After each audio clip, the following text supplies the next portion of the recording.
Balakrishna birthday సందర్భంగా కొత్త cinema glimpse వస్తోంది అంటే నందమూరి ఫ్యాన్స్ చాలా ఊహించుకున్నారు. డైరెక్టర్ గోపీచంద్ మలినేని ఎలివేషన్ ఎలా ఉంటుంది, తమన్ బీజిఎం ఎలా ఉంటుంది, బాలయ్య లుక్ ఎలా ఉంటుంది, ఇలా చాలా ప్రశ్నలకి సమాధానం వచ్చేసింది. అభిమానులు గ్లిమ్స్తో సాటిస్ఫై అయినా ఆ రెండు విషయాల్లో మాత్రం అసంతృప్తితో ఉన్నారా? Watch the story. అఖండ 2 తర్వాత బాలయ్య వీరసింహారెడ్డి వంటి హిట్ ఇచ్చిన గోపీచంద్ మలినేనికి మరో ఛాన్స్ ఇచ్చాడు. ముందుగా హిస్టారికల్ బ్యాక్డ్రాప్ కథను రెడీ చేసుకున్నాడు దర్శకుడు. అయితే బడ్జెట్ 200 కోట్లు దాటిపోవడంతో అఖండ 2 నేర్పిన బడ్జెట్ పాఠంతో బాలయ్య రిజెక్ట్ చేశాడు. దీంతో దర్శకుడు తక్కువ బడ్జెట్ తో వర్కౌట్ అయ్యే కథను రాసుకున్నాడు. ఇందులో బాలయ్య మాఫియా డాన్ గా నటిస్తున్నాడు. బాలయ్యను డిఫరెంట్ గా ఎలివేషన్స్ తో చూపించిన బోయపాటి వరుస సక్సెస్ లు అందుకున్నాడు. ఇదే ఫార్ములాతో వీరసింహారెడ్డి తీసి హిట్ కొట్టిన గోపీచంద్ మలినేని మరోసారి ఎలివేషన్స్ నే నమ్ముకున్నాడు. వింటేజ్ బాలయ్యను కాకుండా న్యూ ఏజ్ లుక్ తో హీరోను చూపించాడు దర్శకుడు. అలాగే ఫ్యాన్స్ కు కావాల్సిన ఎలివేషన్స్ ఇచ్చేశాడు.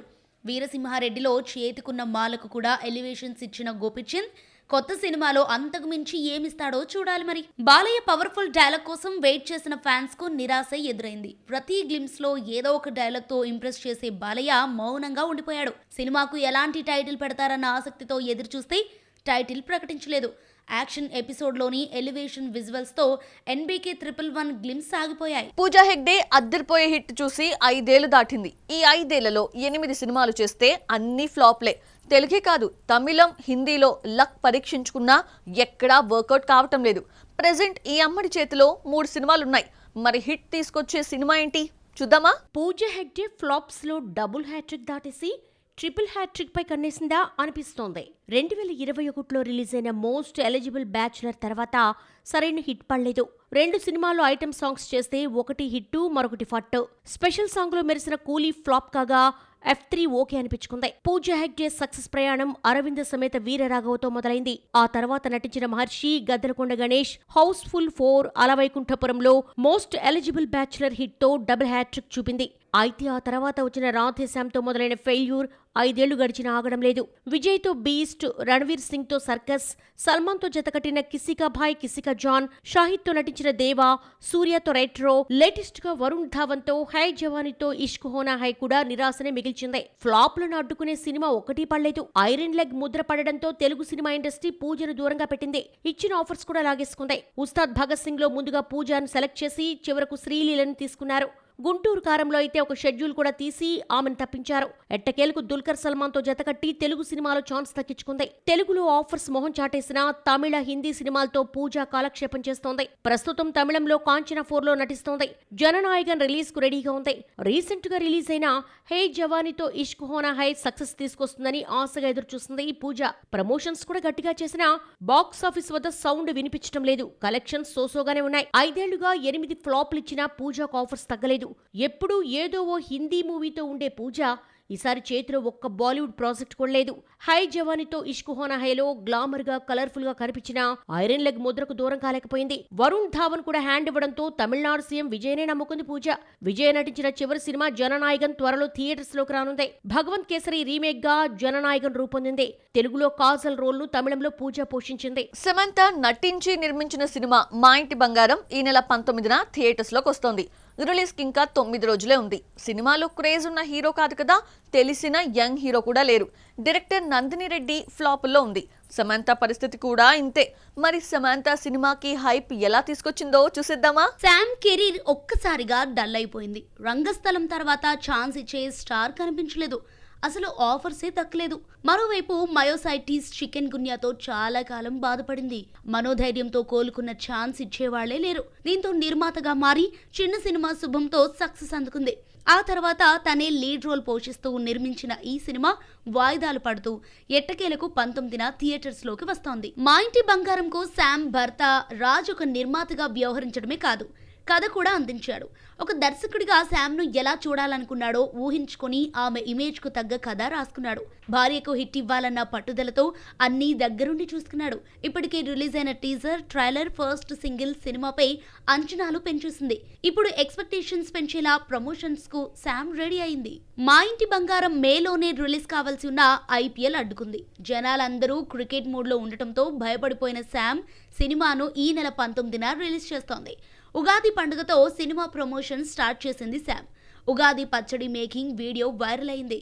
హోలీ వేడుకను చిత్ర యూనిట్ తో కలిసి చేసుకుంది. సినిమా ప్రమోషన్స్ లో భాగంగా సమంతాలోని ఆనాటి అల్లరి, చిలిపి చేష్టలు, కేరింతలు అన్నీ వచ్చేశాయి. ఫేజ్ లో పోయిన కళ మళ్లీ వచ్చింది. ఎనర్జెటిక్ గా కనిపిస్తోంది. మా ఇంటి బంగారంలో కనిపిస్తున్న ఏకైక స్టార్ సమంత ఒక్కటే. అందులోనూ నిర్మాత కూడా కావడంతో ప్రమోషన్ బాధ్యతను అంతా తనపైనే వేసుకుంది. ఇప్పటిదాకా చేసిన ఉగాది, హోలీ సందడి ఒకెత్తైతే అసలైన ప్రమోషన్ కథ ఇప్పుడు మొదలవుతుంది. లీడ్ రోల్లో అన్నీ తానే నటించిన శామ్ ఒంటి చేతో ప్రమోషన్స్ కు రెడీ అవుతోంది.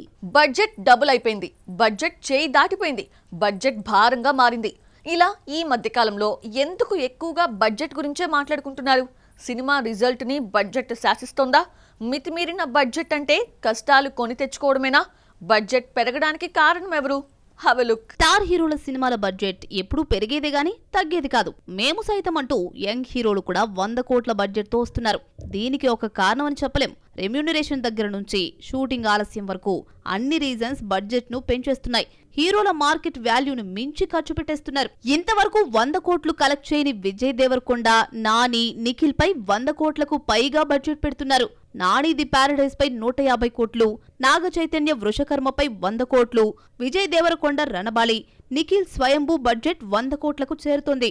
బిజినెస్ అవుతాయా అంటే టీజర్ ట్రైలర్ తో ఇంప్రెస్ చేస్తే హీరోల గత సినిమాల కంటే కాస్త గొప్ప బిజినెస్ పెరుగుతుంది. లేదంటే కాంప్రమైజ్ కావాల్సిందే. పాన్ ఇండియా మోజులో పడి భారీ సినిమా తీయాలన్న ఆలోచనతో బడ్జెట్ పెరగడం మొదలవుతోంది. భారీ సెట్టింగ్స్, మరో ప్రపంచాన్ని సృష్టించే విఎఫ్ఎక్స్ వర్క్, అన్ని లాంగ్వేజెస్ లో క్రేజీ హీరోలను కవర్ చేసేలా కాస్టింగ్, ఇంతవరకు ఎవరూ టచ్ చేయని కథ అంటూ విఎఫ్ఎక్స్ విజువల్స్ తో నింపేయడం పాన్ ఇండియా మూవీగా మారిపోయింది. ఇవన్నీ ఉండాలంటే 100 కోట్లకు సినిమా రాదు. 300, 400 కోట్లంటూ బడ్జెట్ పెంచేస్తున్నారు. ఇప్పుడు ఏ పాన్ ఇండియా హీరోను కదిలించినా సినిమా బడ్జెట్ 400, 500 కోట్లు అంటున్నారు. ఇక యంగ్ హీరోలైతే 100 కోట్లు దాటేశారు. పాన్ ఇండియా హీరోస్ అనిపించుకున్న మన తెలుగు హీరోస్ రెమ్యునరేషన్ పెంచేశారు. ఒక్కో సినిమాకు 2-3 ఏళ్లు కేటాయించడంతో 3 సినిమాలకి తీసుకునే రెమ్యునరేషన్ ఒక్క సినిమాకే లాగేస్తున్నారు. 50-60 కోట్ల మధ్య ఉండే మహేష్ 3 ఏళ్లు వారణాసితో గడిపేస్తూ భారీ రెమ్యునరేషన్ తీసుకుంటున్నాడు. అలాగే దర్శకుడు కూడా. ఇలా సినిమాలో సగం బడ్జెట్ హీరో, డైరెక్టర్ రెమ్యునరేషన్ కే సరిపోతుంది. ఈ మధ్య కాలంలో అనుకున్న టైంలో పూర్తయిన పెద్ద సినిమా ఒక్కటి లేదు. 100 రోజుల్లో తీయాల్సిన సినిమాను 200-300 రోజులు తీస్తూనే ఉన్నారు. వర్కింగ్ డేస్ ఎక్కువ కావడంతో బడ్జెట్ పెరిగిపోతోంది. నిర్మాత తెచ్చిన అప్పులకు వడ్డీకే కోట్లవుతున్నాయి.